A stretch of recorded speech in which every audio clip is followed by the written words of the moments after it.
کرن، Republican national convention کتنا مختلف ہے گزشتہ ہفتے ہونے والے ڈیموکریٹک نیشنل کنونشن سے؟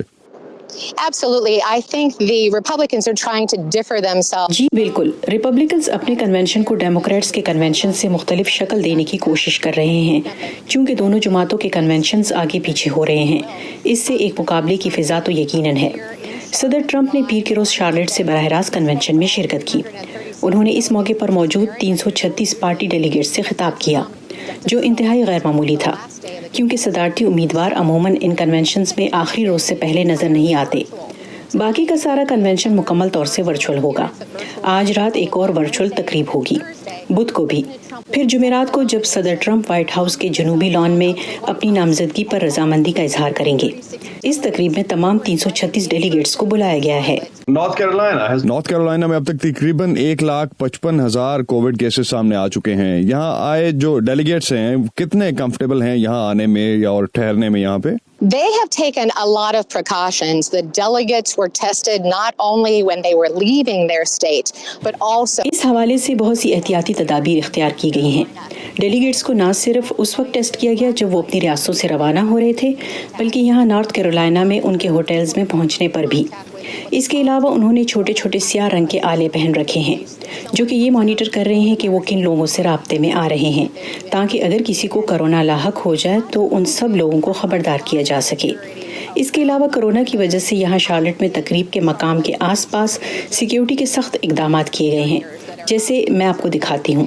اس جیسے حفاظتی جنگلے کنونشن کے مقام کے ارد گرد ایک طویل فاصلے تک نصب کیے گئے ہیں۔ یہ بھی ایک احتیاطی تدبیر ہے، ہجوم کو کنونشن سینٹر سے دور رکھنے کی، جس میں ڈیلیگیٹس موجود ہیں۔ اور شارلٹ میں RNC کے خلاف مظاہرے کیوں ہو رہے ہیں؟ کون سے گروپس ہیں ان مظاہروں میں شامل؟ various reasons. We've talked to several protesters. ان مظاہروں کے پیچھے کئی وجوہات تھیں۔ ہم نے مختلف مظاہرین سے بات کی، ان میں سے کچھ بلیک لائیوز میٹر گروپ سے منسلک تھے، کچھ ریپبلکن پارٹی کے مخالف تھے۔ اتوار کی رات ایک گروپ نے یہاں شارلٹ میں اونچی عمارتوں پر پروجیکٹر کے ذریعے بڑی بڑی ویڈیوز چلائیں، جن میں کرونا کے باعث بے روزگار ہو جانے والوں کو دکھایا گیا۔ تو کئی وجوہ کے باعث یہاں شارلٹ میں اختتام ہفتہ مظاہرے کیے گئے۔ For the weekend and then throughout tonight.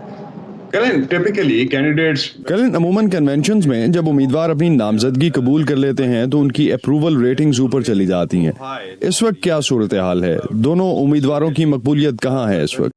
You're right. You know, it's called the convention bump. بالکل، آپ ٹھیک کہہ رہے ہیں، اور اسے کنونشن بم کہا جاتا ہے، یعنی کسی ایک امیدوار کو اپنے کنونشن کے بعد مقبولیت میں اضافہ دیکھنے کو ملتا ہے۔ گزشتہ ہفتے ڈیموکریٹک کنونشن کے بعد جو بائیڈن کے ساتھ ایسا نہیں ہوا، جو پولز میں صدر ٹرمپ سے اب بھی 9 پوائنٹس آگے ہیں، جبکہ اس دوران صدر ٹرمپ کی عوامی مقبولیت کی ریٹنگ 42% ہے۔ ریپبلکن کنونشن کے بعد پتہ چلے گا کہ صدر ٹرمپ کی عوامی مقبولیت بڑھتی ہے یا نہیں۔